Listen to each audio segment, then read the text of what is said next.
சகோதர சகோதரிகளை நம் அனைவரும் கூட நம்முடைய மத்திய உள்துறை அமைச்சர் திரு அமித்ஷாஜி அவருடைய பேச்சை கேட்பதற்காக இங்கே அமர்ந்திருக்கின்றோம். வெயில் நமக்கு பொருட்டில்லை. இன்னும் 9 மாதம் கழித்து நடக்க இருக்கக்கூடிய பாராளுமன்ற தேர்தலிலே வெள்ளூர் பாராளுமன்றத்தை வென்றெடுப்பது மட்டும்தான் நம்முடைய ஒரே ஒரு இலக்காக இருக்கிறது. நாம் அனைவரும் இங்கே அமர்ந்திருக்கின்றோம். நிச்சயமாக நம்முடைய அமித்ஷாஜி அவர்கள் பேசும் பொழுது 9 ஆண்டு காலம் எப்படி இந்தியாவை அடிப்படையிலே மாட்டியிருக்கின்றோம் என்று பேசுவார். தமிழகத்திலே சில அரசியல் கட்சியினுடைய தலைவர்கள், குறிப்பாக நம்முடைய முதலமைச்சர் திரு மு க ஸ்டாலின் அவர்களுக்கு நேற்றிலிருந்து காய்ச்சல் ஜுரம் வர ஆரம்பித்து விட்டது. அமித்ஷாஜி அவர்கள் தமிழக மண்ணிற்கு வர ஆரம்பித்து விட்டார் என்று தெரிந்தவுடன் சேலத்திலே காய்ச்சல் தொடங்கிவிட்டது. சொல்லுங்க சொல்லுங்க 9 வருஷம் என்ன பண்ணீங்கன்னு சொல்லுங்க. அப்படி முதலமைச்சர் அவர்களே சொல்வதற்காகத்தான் இந்த கூட்டம் நடைபெற்றுக் கொண்டிருக்கிறது. நீங்கள் அமித்ஷாஜி அவர்கள் வரும் பொழுது லைட்டை வேணா ஆஃப் பண்ணலாம். தொண்டர்களுடைய உற்சாகத்தை எப்பொழுதும் கூட உங்களால் ஆஃப் செய்ய முடியாது. 2024 பாராளுமன்றத்திலே தமிழகத்திலே நம்முடைய கூட்டணி என்டிஏ கூட்டணியிலிருந்து அமித்ஷாஜி அவர்கள் இன்று காலை சென்னையிலே சூழ்நிலைத்திருக்கின்றார்கள். 25 எம்பிக்களை குறைந்தபட்சம் புதிய பாராளுமன்றத்திலே செங்கோலுடைய ஆசீர்வாதத்தோடு பாராளுமன்றத்திற்கு செல்வார். அமித்ஷாஜி அவர்கள் பேசுவதற்கு முன்பு ஒரு குறிப்பை மட்டும் 2 நிமிடத்திலே வைத்துவிட்டு நான் முடித்துவிட்டு அமர்ந்து கொள்கின்றேன். 9 ஆண்டு காலத்தில் நாம் செய்த சாதனையை உள்துறை அமைச்சர் சொல்லுவார். 10 ஆண்டு காலம் மத்தியிலே யூபிஏ 1 யூபிஏ 2 10 ஆண்டு காலம் திமுக கூட்டணியில் இருந்தீங்க. நீங்கள் செய்த சாதனையையும் கூட நானே இந்த மேடையிலே சொல்லுகின்றேன். முதலமைச்சருடைய காது கேட்கும் அளவிற்கு நான் கத்தி சொல்லுகின்றேன். நீங்கள் செய்த முதல் சாதனை என்னன்னா, டெல்டா பகுதியில் தஞ்சாவூருக்கு மீத்தேன் ஹைட்ரோ கார்பன் திட்டத்தை திட்டம் போட்டு விவசாயிகளை அழிப்பதற்காக நீங்கள் கையெழுத்து போட்டு கொண்டு வந்த மெட்ரோ திட்டம் நீங்கள் போட்ட முதல் சாதனை. டிஆர் பாலு மற்றும் கனிமொழி அவர்கள் வளத்தை கொளிப்பதற்காக சேது சமுத்திர திட்டத்தை கொண்டு வந்தீர்கள். 2G ஊழல் செய்து உலக மக்கள் அனைவருக்குமே ஊழலை எப்படி விஞ்ஞான முறையில் செய்வது என்கின்ற ஒரு புதிய ஊழல் திட்டத்தை அறிமுகப்படுத்தினீர்கள். 2009 இலங்கையிலே உள்நாட்டு போர் நடக்கும் பொழுது 1,54,000 பேர் கொன்று குவிக்கப்பட்ட பொழுது ஏர் கூலர் முன்னாடி உட்கார்ந்து உங்க குடும்பத்திற்கு எப்படி கேபினெட் மந்திரிகளை வாங்க வேண்டும் என்று டெல்லிக்கு ஓடிக்கொண்டிருக்கின்றீர்கள். அந்த ஊழலையும் திட்டத்தையும் செஞ்சீங்க. தொடர் மின்வெட்டு திட்டத்தை தமிழகத்திற்கு அளித்தீர்கள். பிக்சிங் செய்து மருத்துவக் கல்லூரியினுடைய சீட்டை ஏழை மக்களுக்கு வராமல் பணக்காரர்களுக்கு மட்டும் செல்வதற்காக ஒரு திட்டத்தை கொண்டு வந்தீர்கள். இன்னைக்கு இருப்பது ஜி ஸ்கொயர். உங்களுடைய ஆட்சியில் இருந்தது கிரீன் ஹவுஸ் ப்ரமோட்டர். அந்த திட்டத்தையும் கொண்டு வந்து விவசாய மக்களுடைய நிலத்தை பிடுங்கி பட்டா போட்டு விட்டீர்கள். படம் தயாரித்து கொடுத்தால் சாராய ஆலை இலவசம் என்கின்ற புது திட்டத்தின் மூலமாக தமிழகத்திலே சாராய ஆலை கொண்டு வந்தீர்கள். வெளிநாட்டிலிருந்து முதலமைச்சர் அவர்களே இல்லீகலாக ஹம்மர் காரை இறக்குமதி செய்து புதிய திட்டம் வைத்திருக்கின்றீர்கள். அதற்கு உங்க மேல சிபிஐ வழக்கு கூட இருக்கு. Red Giant Movie, Sun Picture, Cloud 9, மோகனா மூவி தமிழக மக்களுடைய கலை தாகத்தை தீர்ப்பதற்காக புதிய ஒரு கலை திட்டத்தை கொண்டு வந்தீர்கள். ஜல்லிக்கட்டு போட்டிக்கு தடை விதிப்பதற்காக கூட 2011 ஒரு திட்டத்தை கொண்டு வந்தீர்கள். இதுதான் உங்களுடைய சாதனையை தவிர நீங்கள் செய்த அனைத்தும் கூட தமிழக மக்களுக்கு 10 ஆண்டுகளாக வேதனை மட்டும்தான். அதனால் அதிகமாக நேரத்தை எடுத்துக்கொள்ளாமல் நம்முடைய அமித்ஷாஜி அவர்கள் இப்பொழுது பட்டியலிடுவார். 9 ஆண்டுல எப்படி இந்தியா மாறி இருக்கிறது, எப்படி தமிழகம் மாறி இருக்கிறது, எந்த விதமான திட்டம் அடிப்படையிலே மக்களுக்கு மாற்றத்தை ஏற்படுத்தி இருக்கிறது. நமக்கு பேசுவதற்கு மேடை இருக்கிறது. 9 மாத காலம் நாம் ஒன்றாக பயணிக்க வேண்டும். ஆனா இன்னைக்கு இது அமித்ஷாஜி அவர்களுடைய மேடை. உற்சாகப்படுத்துவதற்காக நமக்காக வந்திருக்கின்றார்கள். அவர் சொல்லுகின்ற குறிப்பை மனதிலே நிலைநிறுத்திக் கொள்வோம். 9 மாத காலம் கடுமையாக உழைப்போம். முதல் வெற்றி தமிழ்நாட்டில் வெள்ளூர் பாராளுமன்றத்திலிருந்து வரும் என்று சூளுரைத்த இந்த கூட்டத்திற்கு வந்திருக்கக்கூடிய எல்லா தொண்டர்களும் கூட திரும்ப நீங்கள் இல்லத்திற்கு செல்லும் பொழுது சங்கல்பத்தோடு செல்ல வேண்டும் என்று சொல்லி வாய்ப்பு கொடுத்த வெள்ளூர் திருப்பத்தூர் மாவட்டத்தினுடைய தலைவர்களுக்கு நன்றியை தெரிவித்து நேரடியாக அடுத்து அமித்ஷாஜி அவர்கள் பேச வருமாறு அன்போடு அழைக்கின்றேன். பாரத் மாதா கி ஜெய். முடிசூடா மன்னன், மக்களின் தலைவன் பாரத பிரதமர் நரேந்திர மோடி அவர்கள் தமிழகத்தின் சிறப்பை செங்கோல் எடுத்து புதிய பாராளுமன்றத்தில் கொடுத்தார். இன்று சொன்னதையும் சொல்லாதையும் தன்னுடைய சாணக்கிய தந்திரத்தில் இந்தியா முழுக்கும் காவி கூடிய ஆட்சி நிரப்பிருக்கும் நமது மரியாதைக்குரிய திரு அமித்ஷாஜி அவர்களுக்கு செங்கோலனை ஏசி சண்முகம் அவர்கள் வழங்கி சிறப்பிப்பார்.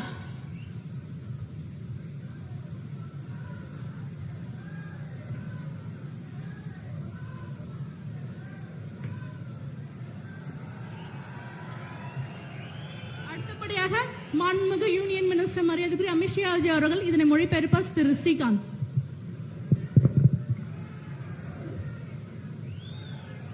मेरे साथ बोलिए भारत माता की। என்னோட சேர்ந்து எல்லாரும் சொல்லுங்க. अरे भाई भाई भाई ऐसी आवाज नहीं चलेगी। इस बार वेल्लोर में एनडीए की भाजपा की सीट लानी है। दोनों हाथ उठाइए। இந்த குரல் பத்தாது, என்டிஏ ஜெயிக்கிற மாதிரி இருக்கணும் குரல். ரெண்டு கையை தூக்குங்க. विजय के संकल्प की मुट्ठी बीजिए। வெற்றிக்கான குரலை எழுப்புங்க. और प्रचंड आवाज से बोलिए भारत माता की ஜெய்! भारत माता की। ஜெய்! मंच पर उपस्थित जिन्होंने तमिलनाडु में भारतीय जनता पार्टी को पूरे जोश के साथ गांव-गांव तक पहुंचाने का काम किया है, ऐसे मेरे छोटे भाई श्री के अन्नामिलाई जी, ताली बजाओ सभी लोग। தமிழ்நாட்டின் பட்டி தொட்டி கிராமங்களில் எல்லாம் பாரதிய ஜனதாவை வேகமெடுக்க வைத்த என் அன்பு தம்பி அண்ணாமலை அவர்கள், श्री ए.सी. सन्मुगम जी, Shri VK. Singh ji, doctor P. Sudhakar Reddy ji, KS. नारायणधरन जी, श्रीमती पी. कार्तिकेयन जी, श्री जे. मनोहरन जी, और आज पूरी वेल्लोर कॉन्स्टिट्यूएंसी से हजारों की संख्या में इतनी कड़ी धूप में आए हुए प्यारे भाइयों बहनों और मेरे जिगर के टुकड़े जैसे युवा मित्रों, இன்று வேலூரில் கடுமையான வெயில்ல கூட என்னுடைய அன்பு தம்பிகள் என் இதயத்தில் இடம் பிடிச்சிருக்கிற நீங்கள் எல்லாம் இவ்வளவு திரளாக வந்திருக்கிறீர்கள். இது மிகவும் மகிழ்ச்சி அளிக்கிறது. मित्रों, सबसे पहले मैं भारत की महान भाषा तमिल में बोल नहीं सकता, इसलिए आप सभी से माफी मांगकर मेरी बात की शुरुआत करता हूं। உங்க அத்தனை பேர் முன்னாடியும் பாரதத்தின் தொன்மையான மொழியான தமிழ் மொழியில் பேச முடியவில்லையே என்பதை நான் மிக வருத்தத்தோடு சொல்லி மன்னிப்பு கேட்டுக்கிறேன். मित्रों, आज मैं वेल्लोर आया हूं तब ये ऐतिहासिक भूमि के थिरुकदासामी चेट्टियार जी को प्रणाम कर कर मेरी बात की शुरुआत करता हूं। இந்த இதிகாசம் வரலாற்று சிறப்புமிக்க வெள்ளூர் பூமியிலே திரு கந்தசாமி செட்டியார் அவர்களை வணங்கி என் உரையை தொடங்குகிறேன். मैं भारत के महान स्वतंत्रता सेनानी श्री कल्याण रमन जी को भी प्रणाम कर कर मेरी बात की शुरुआत करना चाहता हूं। வேலூரின் புகழ்பெற்ற சுதந்திர போராட்ட வீரர் கல்யாணராமன் அவர்களையும் வணங்கி இந்த உரையை தொடங்குகிறேன். आज मेरा यहां आने का मकसद हमारे प्रिय प्रधानमंत्री नरेंद्र मोदी जी के नेतृत्व में भारतीय जनता पार्टी और एनडीए की सरकार के 9 साल पूरे हुए हैं, इसलिए मैं तमिलनाडु की जनता को धन्यवाद कहने के लिए यहां आया हूं। நான் இங்க உங்க முன்னாடி வந்திருக்கிறதுக்கான மிக முக்கியமான காரணம் நம் மதிப்பிற்குரிய பாரத பிரதமர் திரு நரேந்திர மோடி அவர்கள் 9 ஆண்டு கால ஆட்சியை மிக சிறப்பாக நடத்துவதற்கு தமிழக மக்கள் தந்த ஒத்துழைப்பிற்கு நன்றி தெரிவிப்பதற்காக வந்திருக்கிறேன். पहले 10 साल तक कांग्रेस डीएमके की सरकार तमिलनाडु में चली, जिसने 12,000 करोड़ के घपले घोटाले भ्रष्टाचार किया। 9 साल में नरेंद्र मोदी सरकार पर एक भी भ्रष्टाचार का आरोप कोई नहीं लगा सका। இந்த ஆட்சிக்கு முன்னாடி 10 ஆண்டு காலம் காங்கிரஸ் திமுக ஆட்சி நடைபெற்றுக் கொண்டிருந்தது. ஆனா அப்ப அவங்க 12,000 கோடி ரூபாய்க்கு ஊழல் செஞ்சாங்க. நம்முடைய 9 ஆண்டு கால ஆட்சியில சுட்டி காட்டுற மாதிரி ஒரு ஊழல் குற்றச்சாட்டு கூட இல்லாம சிறப்பான ஆட்சி நடைபெற்று இருக்கிறது. मित्रों, नरेंद्र मोदी सरकार ने दुनिया में भारत का सम्मान बढ़ाने का काम किया है। நண்பர்களே, நமது மோடி அவர்களின் அரசு உலகத்திலே பாரதத்தின் பெருமையை மிகவும் உன்னதமாக உயர்த்தி இருக்கிறது. और नरेंद्र मोदी सरकार ने भारत को सुरक्षित बनाने का भी काम किया है। பாரதத்தை வளர்ச்சி பாதையிலும் கொண்டு சென்று கொண்டிருக்கிறது நம் அரசு. और साथ साथ अभी अभी नई पार्लियामेंट भवन का लोकार्पण नरेंद्र मोदी जी ने किया। इसमें तमिलनाडु के चोल साम्राज्य का परंपरा से सेंगोल को फिर से एक बार पार्लियामेंट में स्थापित करने का काम नरेंद्र मोदी सरकार ने किया है। இப்போது டெல்லியிலே கட்டப்பட்டிருக்கும் புதிய பாராளுமன்ற கட்டிடத்திலே தமிழர்களின் தொன்மையான சோழ சாம்ராஜ்யத்தின் சின்னமான செங்கோலை மைய மண்டபத்திலே வைத்து சாதனை படைத்திருக்கிறது நம் அரசு. मित्रों, तीसरी बार भी 2024 में देश में फिर से नरेंद्र मोदी सरकार बनने वाली है। நண்பர்களே, மீண்டும் 2024 மூன்றாவது முறையாக நமது நரேந்திர மோடி அவர்களின் அரசு மீண்டும் உருவாக இருக்கிறது. परंतु मैं आपको विनंती करने आया हूं कि 2024 में नरेंद्र मोदी जी को तमिलनाडु का आशीर्वाद मिले और 25 से ज्यादा सीटें तमिलनाडु में एनडीए जीतकर मोदी जी प्रधानमंत्री बने। நண்பர்களே, 2024 என்ன சிறப்பு இருக்கணும்னா தமிழ்நாடு மக்களின் ஆசீர்வாதத்தோட 25 பாராளுமன்ற தொகுதிகளை நீங்கள் வென்று கொடுக்க வேண்டும். मित्रों, आज सुबह मैं संगठन की बैठक कर आया हूं। हमारे प्रदेश अध्यक्ष अन्ना मलाई ने जिस प्रकार से संगठन बनाया है, मुझे पूरा विश्वास है कि तमिलनाडु में इस वक्त इस साल 2024 में 25 से ज्यादा सीटें एनडीए जीतकर मोदी जी के साथ तमिलनाडु से कई मंत्री नए मंत्रिमंडल में शपथ लेंगे, इसका मुझे विश्वास है। இன்றைக்கு காலையில கட்சியின் அமைப்பு கூட்டம் நடைபெற்றது. அப்போது நமது மாநில தலைவர் அண்ணாமலை அவர்கள் எப்படி அதை நடத்தி கொண்டிருக்கிறார் என்று பார்த்தபோது எனக்கு ஒரு நம்பிக்கை பிறந்தது. அதாவது 25 சீட் இல்ல, அதுக்கும் மேல பாராளுமன்றத்தை வென்று தமிழகத்தின் அமைச்சர்கள் மத்திய அமைச்சரவையில் இடம் பிடிக்க போகிறார்கள். मित्रों, नरेंद्र मोदी जी और भारतीय जनता पार्टी ने महान तमिल भाषा, तमिलनाडु के महान इतिहास और हमारी तमिलनाडु की संस्कृति के लिए ढेर सारे काम किए हैं। நமது நரேந்திர மோடி அவர்கள் பாரதிய ஜனதா கட்சியின் சார்பிலே தமிழ் மொழியையும் தமிழ் மொழியின் தொன்மையையும் அதன் சிறப்பையும் மேம்படுத்தும் வகையிலே பல சிறப்புகளை சேர்த்திருக்கிறார்கள். नरेंद्र मोदी जी ने दुनिया में किसी भी देश में गए हो, अपने भाषण के अंदर तमिल साहित्य, तमिल महापुरुष और तमिल संस्कृति की महानता की बात समग्र दुनिया के सामने की है। உலகின் எந்த நாட்டுக்கு நம்ம பிரதமர் போனாலும் தன்னுடைய உரையில தமிழ் மொழியின் பெருமையையும் இலக்கியத்தின் பெருமையையும் தமிழ் கவிதைகளையும் சொல்ல மறந்திருக்காரா? சிறப்பாக தமிழின் பெருமையை உயர்த்தி இருக்கிறார். अभी अभी काशी में और सौराष्ट्र में तमिल संगमम कर तमिलनाडु की संस्कृति को, तमिलनाडु के साहित्य को, तमिलनाडु के खान पान को गुजरात और समग्र उत्तर प्रदेश में प्रिय बनाने का काम नरेंद्र मोदी जी ने किया है।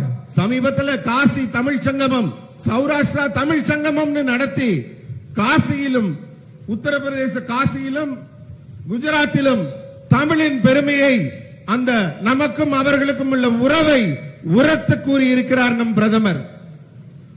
काशी तमिल संगमम में प्रधानमंत्री जी ने भारत की 13 भाषाओं में तिरुकुरल का अनुवाद कर तिरुकुरल को भारत के घर घर में पहुंचाने का काम किया है। அன்றைக்கு காசி தமிழ் சங்கத்தில் நமது தொன்மையான மொழியான திருக்குறளை 23க்கும் அதிகமான மொழிகளிலே மொழிபெயர்த்து அந்த திருக்குறளை எல்லா மாநில மக்களும் படிக்கும் வகையிலே நமது பிரதமர் வெளியிட்டு பெருமைப்படுத்தி இருக்கிறார்। पिछले माह प्रधानमंत्री जी पापुआ न्यू गिनी गए थे।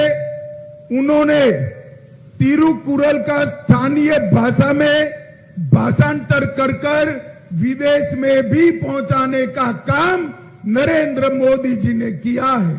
போன மாதம் பப்பு நியூ கினியான் என்ற பகுதிக்கு சென்றபோது நமது பிரதமர் அங்கும் திருக்குறளின் பெருமையை பேசி இருக்கிறார்। உலகின் எந்த மூலைக்கு சென்றாலும் திருக்குறளின் பெருமையை நமது பிரதமர் பேசிக் கொண்டிருக்கிறார்। मित्रों, 10 साल तक डीएमके यूपीए सरकार में रही, पहले भी 8 साल तक सत्ता में रहे, परंतु सीएपीएफ की परीक्षा में, नीट की परीक्षा में, ऑल इंडिया सर्विसेज की परीक्षा में तमिल लड़कों को, बच्चों को तमिल में पेपर लिखने की छूट नहीं थी। अब ऑल इंडिया सर्विसेज, नीट और सीएपीएफ के एग्जामिनेशन तमिल भाषा में भी लिए जाते हैं।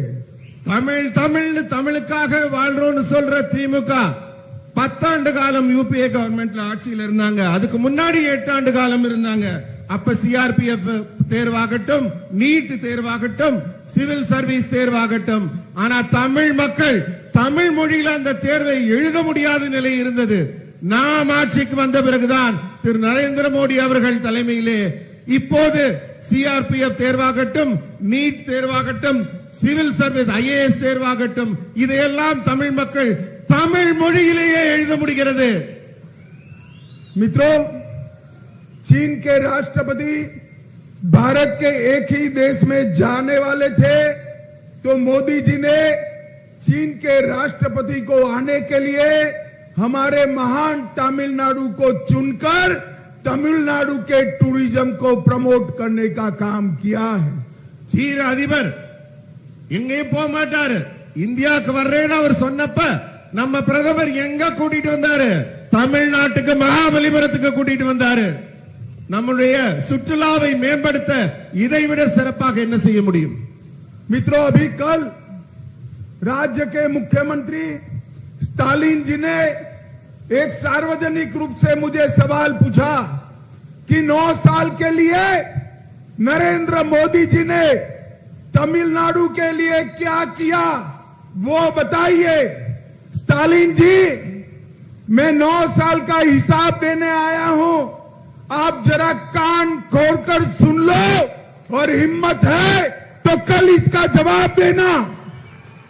நம்ம தமிழ்நாட்டோட முதலமைச்சர் ஸ்டாலின் வந்து என்ன பார்த்து ஒரு கேள்வி கேட்கிறார்। நரேந்திர மோடி அவர்கள் ஆட்சியில 9 ஆண்டுகள்ல தமிழகத்துக்கு நீங்க என்ன செஞ்சீங்கன்னு பட்டியல் போட முடியுமான்னு கேட்கிறாரு।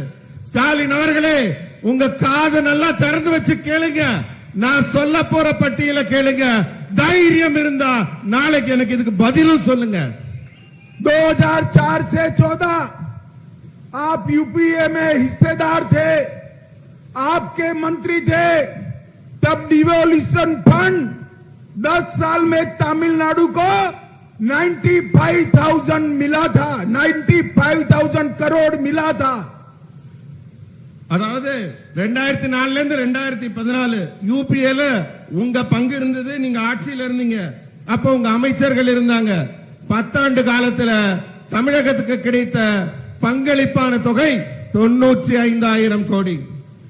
आपके 9 साल में 95,000 करोड़ नरेंद्र मोदी जी ने, आपके 10 साल में 95,000 करोड़ नरेंद्र मोदी जी ने 9 साल में 2,40,000 47,000 करोड़ रुपीस देने का काम किया है। நீங்க 10 ஆண்டு காலம் ஆட்சியில இருந்து தமிழ்நாட்டுக்கு வெறும் 95,000 கோடி கொடுத்தீங்க.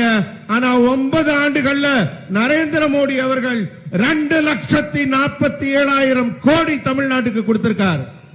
ग्रांट इन एड आपके 10 साल में यूपीए सरकार में, कांग्रेस डीएमके सरकार में 58,000 दी गई थी। யூபிஏ கவர்மெண்ட்ல காங்கிரஸ் டிஎம்கே ஆட்சியில் இருந்தப்ப 58,000 கோடி ரூபாய் கொடுக்கப்பட்டது தமிழகத்துக்கு. आपके 58,000 आपके 10 साल में 58,000, नरेंद्र मोदी जी के 9 साल में 58,000 से बढ़ाकर 2,31,000, 4 टाइम ज्यादा देने का काम नरेंद्र मोदी सरकार ने किया है। 10 ஆண்டுகள்ல நீங்க கொடுக்கிற மானியம் கிராண்ட் இன் எய்ட் 58,000 கோடி தான் கொடுத்தீங்க. 9 ஆண்டுகள்ல மோடி அவர்கள் 2,31,000 கோடி ரூபாய் கிராண்ட் இன் எய்ட் மானியமாக கொடுத்திருக்கிறார். पिछले 9 वर्षों में तमिलनाडु के अंदर 2,352 किलोमीटर नेशनल हाईवे पूरा किया है और 3,719 किलोमीटर नए प्रकल्प दिए हैं और इस सब की लागत होती है 58,000 करोड़ रुपीस। கடந்த 2 ஆண்டுகள்ல கட்டமைப்பு பணி மிக வேகம் எடுத்திருக்கிறது. அதுல 2,352 கிலோமீட்டருக்கு தேசிய நெடுஞ்சாலை அமைக்கப்பட்டிருக்கு. இன்னும் 3,719 கிலோமீட்டர் தொலைவிற்கு அமைக்கப்பட்டு கொண்டிருக்கிறது. இதன் மொத்த தொகை தமிழகத்துக்கு செலவாகிற நெடுஞ்சாலைக்கான தொகை 58,000 கோடி ரூபாய். बैठ जाइए भैया, पुलिस वालों को जो करना है वो करने दीजिए। அங்க இருக்கவங்க உட்காருங்க, போலீஸ்காரங்க அவங்க கடமையை செய்யட்டும், மக்கள் உட்காருங்க. நண்பர்களே அமர்ந்திருங்கள். 3,000 करोड़ रुपया 105 किलोमीटर लंबे ईस्टर्न कोस्टल हाईवे के लिए देने का काम नरेंद्र मोदी सरकार ने किया है। 3,000 கோடி ரூபாய் செலவில் 105 கிலோமீட்டர் தொலைவுக்கு ஈஸ்ட் கோஸ்ட் ஹைவே அமைக்கிறதுக்காக நமது நரேந்திர மோடி அரசு தமிழகத்திற்கு கொடுத்திருக்கிறது. 50,000 करोड़ रुपया चेन्नई बेंगलुरु एक्सप्रेस वे के लिए देने का काम नरेंद्र मोदी जी ने किया है। 50,000 கோடி ரூபாயில சென்னையிலிருந்து பெங்களூருக்கு விரைவு பாதை அமைப்பதற்காக இப்போது திட்டம் தயாரிக்கப்பட்டிருக்கிறது. चेन्नई मेट्रो फेज 1 और फेज 2 के लिए 72,000 करोड़ रुपया देने का काम किया है। சென்னையில மெட்ரோ ரயில் பேஸ் 1 பேஸ் 2 2 பாதை அமைப்பதற்காக 72,000 கோடி ரூபாய் தமிழகத்திற்கு கொடுக்கப்பட்டிருக்கிறது. चेन्नई, एगमोर, काटपाड़ी, मदुरई, रामेश्वरम और कन्याकुमारी के रेलवे स्टेशन 3,500 करोड़ से पूरे नया बनाने का काम नरेंद्र मोदी जी ने शुरू किया है। சென்னை எக்மோர், காட்பாடி, மதுரை இது போன்ற ரயில் நிலையங்கள்ல 3,500 கோடி ரூபாய் செலவில் புதுசா கட்டுவதற்கான ஏற்பாடுகள் செய்யப்பட்டிருக்கு. காட்பாடி, மதுரை, கன்னியாகுமரி, எக்மோர்ல புதிய ரயில் நிலையங்கள் அமைய இருக்கு. 2 वंदे भारत एक्सप्रेस चेन्नई मैसूर और चेन्नई कोयम्बटूर देने का काम नरेंद्र मोदी जी ने किया है। புத்தம் புது வந்தே பாரத் எக்ஸ்பிரஸ் ரயில் சென்னையிலிருந்து மைசூருக்கும் சென்னையிலிருந்து கோயம்புத்தூருக்கும் தற்போது பறந்து கொண்டிருக்கிறது. 1,260 करोड़ रुपया से 1,260 करोड़ रुपए की लागत से चेन्नई एयरपोर्ट इंटीग्रेटेड भवन का उद्घाटन भी नरेंद्र मोदी जी ने किया है। சென்னையில புதிய ஏர்போர்ட்டின் ஒரு பகுதி உருவாக்கப்பட்டிருக்கு. 1,260 கோடி ரூபாய் செலவில் அந்த உள்கோட்டம் அமைக்கப்பட்டிருக்கு. 1,000 करोड़ की नवेली लिग्नाइट योजना भारत सरकार ने शुरू की है। 1,000 கோடி ரூபாய் செலவில் நம்ம மின் உற்பத்தி செய்யற நெய்வேலி லிக்னைட் கார்பரேஷன்ல புதிய திட்டம் அமைக்கப்பட்டிருக்கு. 56 लाख किसान को हर साल 6,000 रुपया डीबीटी के माध्यम से भेजा जाता है. 56 லட்சம் விவசாயிகளுக்கு 6,000 ரூபாய் வருடா வருடம் தமிழக அரசில் இருக்க விவசாயிகளுக்கு மத்திய அரசால கொடுக்கப்படுது. जल जीवन मिशन के 84 लाख कनेक्शन भारतीय जनता पार्टी की मोदी सरकार ने दिए हैं. குடிநீர் இணைப்புக்காக தமிழ்நாட்டில் தண்ணியே வராத வீடுகளுக்கு 84 லட்சம் குடிநீர் இணைப்புகள் தமிழ்நாட்டில் கொடுக்கப்பட்டிருக்கு. 2.50 करोड़ लाभार्थियों को 5 लाख तक का पूरा स्वास्थ्य का खर्चा आज नरेंद्र मोदी सरकार दे रही है. மருத்துவ உதவிக்காக 2.5 கோடி மக்களுக்கு ஆயுஷ்மான் இந்த மாதிரி திட்டத்தில் மருத்துவ உதவிக்கான உதவிகள் செய்யப்பட்டிருக்கு. 62 लाख 62 लाख शौचालय चेन्नई के गरीबों तमिलनाडु के गरीबों के लिए बनाए गए हैं. 62 லட்சம் கழிப்பறைகள் தமிழ்நாட்டில் இருக்க ஏழை மக்களுக்காக அவங்க சௌகரியத்துக்காக கொடுக்கப்பட்டிருக்கு.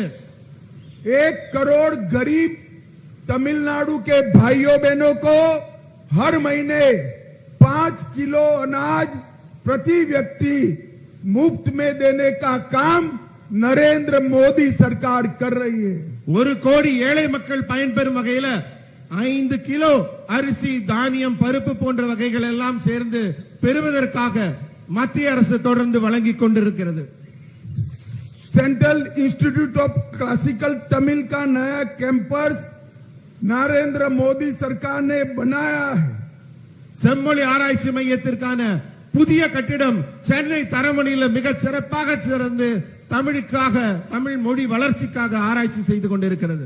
मित्रों अभी कल मैंने देखा उन्होंने कहा कि मदुरै का एम्स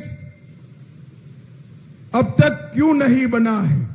मित्रों मैं आज कहने आया हूं कि 18 साल तक एडीएम के केंद्र के सत्ता में रही. मैं आज उनको पूछने आया हूं कि आपने क्यों एम्स तमिलनाडु को नहीं दिया. इसका जवाब तमिलनाडु की जनता को आपको देना चाहिए. எனக்கு ஒரு கேள்வி கேட்டிருக்காங்க, மதுரையில எய்ம்ஸ் இன்னும் ஏன் திறக்கலன்னு. ஆனால் நான் இந்த கேள்வியை அதிமுகவினருக்கு கேட்க விரும்புகிறேன். ஏன்னா அவங்க முன்னர் ஆட்சியில் இருந்தபோது எய்ம்ஸ் ஏன் திறக்கப்படவில்லை என்ற கேள்விக்கான பதிலை அவர்கள் தான் சொல்ல வேண்டும். और एम्स का कॉलेज इसके 2 बैच टेम्पररी कैंपस में शुरू हो गए हैं.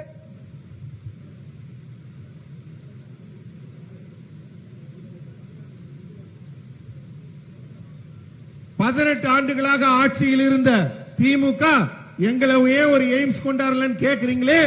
ஆனால் நீங்க ஏன் எய்ம்ஸ் 18 ஆண்டு காலமாக இருந்தும் ஒரு எய்ம்ஸ் கூட தமிழ்நாட்டுக்கு கொண்டாடவில்லை. एम्स की मेडिकल कॉलेज के 2 कैंपस टेम्पररी कैंपस में चालू हो गए हैं और एम्स का निर्माण भी फेज मार्क में चालू कर दिया जाएगा. मगर आप वो जवाब दीजिए, मोदी जी ने तो एम्स दिया, 18 साल तक आप केंद्र से एम्स भी नहीं ला रहे. केवल और केवल भ्रष्टाचार करने का काम डीएमके के लोगों ने किया है. எய்ம்ஸ் ஏன் திறக்கலன்னு எங்களை பார்த்து கேள்வி கேட்கிறீங்களே. ஆனா இப்ப எய்ம்ஸ்ல பேஸ் 1 பேஸ் 2 தொடங்கி விட்டது. மக்கள்லாம் அங்க மாணவர்கள் படிக்க தொடங்கி விட்டார்கள். இங்க தொடங்கிட்டு இருக்கு. ஆனா எங்களை கேள்வி கேட்க முன்பு நீங்கள் உங்களை கேட்டுக்கொள்ள வேண்டும். 18 ஆண்டு கால ஆட்சியில் இருந்து கூட மத்திய அரசில் இருந்து கூட ஒரு எய்ம்ஸை கூட திறக்க வேண்டும் அப்படிங்கிற எண்ணம் உங்களுக்கு ஏன் வராம இருந்தது? मित्रों ईएसआईसी की मेडिकल कॉलेज कोयम्बटूर में स्थापित किया जा रहा है, जिसके लिए भारत सरकार ने 1500 करोड़ दिया है. ईएसआई மருத்துவமனையின் மருத்துவ கல்லூரி கோவையில் திறக்கப்பட இருக்கிறது. 1500 கோடி ரூபாய் செலவிலே அங்கு மருத்துவ கல்லூரியும் மருத்துவ ஆராய்ச்சியும் நடைபெறும். भारत सरकार ने 11 जिलों में 11 मेडिकल कॉलेज देकर 1450 से ज्यादा स्टूडेंट की पढ़ाई लिखाई चालू कर दी है. 11 மாவட்டங்கள்ல 11 புதிய மருத்துவ கல்லூரிகள் தொடங்கி அங்கெல்லாம் இப்போது மாணவர்கள் படிக்க தொடங்கி விட்டார்கள். மருத்துவ கல்வி உதவியும் மருத்துவ உதவியும் மக்களுக்கு வழங்கப்பட்டுக் கொண்டிருக்கிறது. पूरे देश में 2 डिफेंस कॉरिडोर बनने थे, उसमें से एक डिफेंस कॉरिडोर अपने तमिलनाडु को देकर ढेर सारा इन्वेस्टमेंट लाने का काम नरेंद्र मोदी जी ने किया है. மொத்த இந்தியால பாதுகாப்பு சாளரம் டிஃபென்ஸ் காரிடோர் 2 இடத்துல தொடக்க இருந்தாங்க. அதுல ஒரு வாய்ப்பை நமது மோடி அரசு தமிழகத்திற்கு வழங்கி இப்போது இங்கு தொழிலும் வாய்ப்பும் அதிகரிக்கிறதுக்கான ஒரு மிகப்பெரிய ஒரு உற்சாகத்தை கொடுத்திருக்கிறாங்க. தமிழ்நாட்டுக்கு டிஃபென்ஸ் காரிடோர் கிடைச்சிருக்கு. मित्रों, ये कांग्रेस और डीएमके दोनों 2G, 3G, 4G पार्टी है. காங்கிரசும் டிஎம்கேவும் ஊழல் மட்டும்தான் செய்யற கட்சி. 2G, 3G, 4G இது போன்ற ஊழல் மட்டும் செய்யற கட்சி. मैं 2G के भ्रष्टाचार की बात नहीं कर रहा. 2G मतलब 2 जनरेशन, 3G मतलब 3 जनरेशन और 4G मतलब 4 जनरेशन. நான் 2G, 3G, 4G ஊழல் மட்டும் சொல்லல.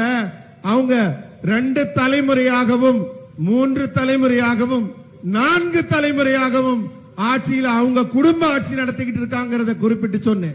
देखिए, मारन परिवार 2G है, इसके 2 जनरेशन पॉलिटिक्स में आकर करप्शन कर रहे हैं.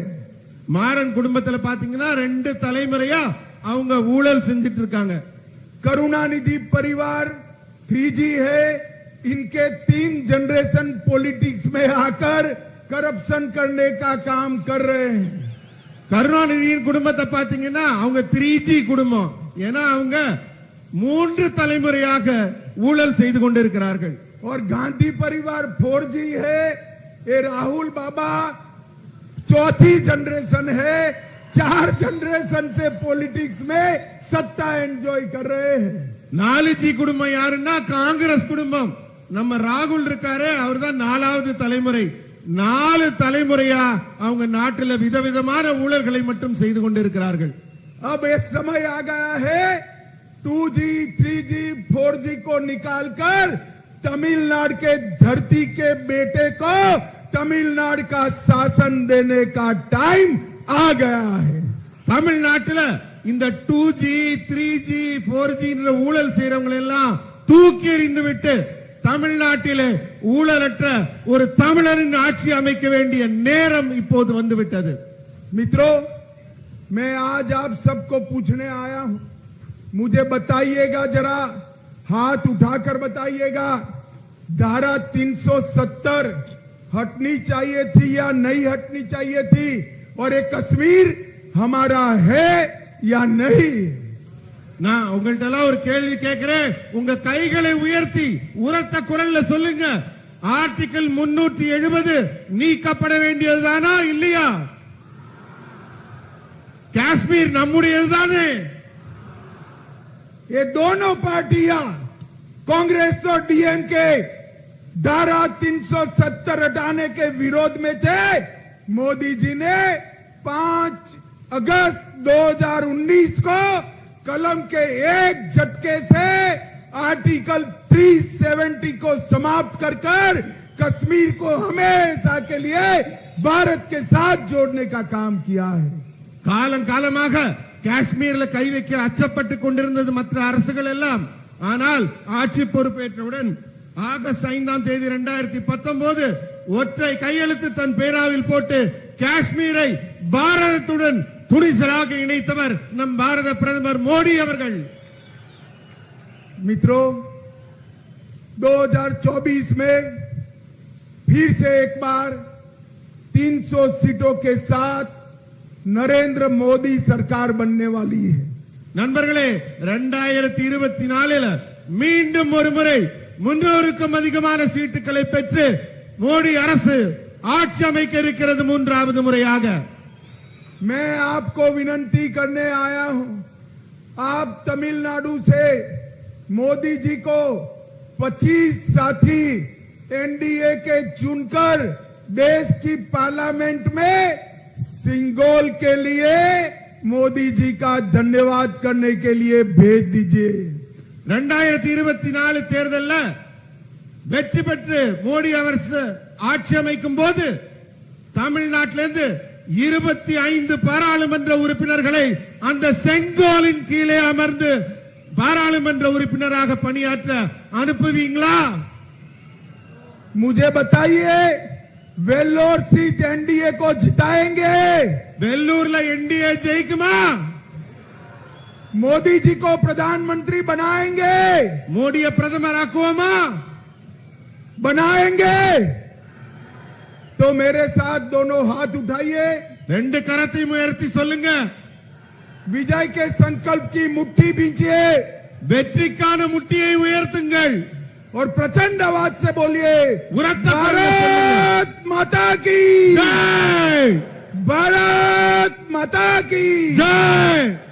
आप मत बोलिए भैया, भारत माता की वंदे वंदे वंदे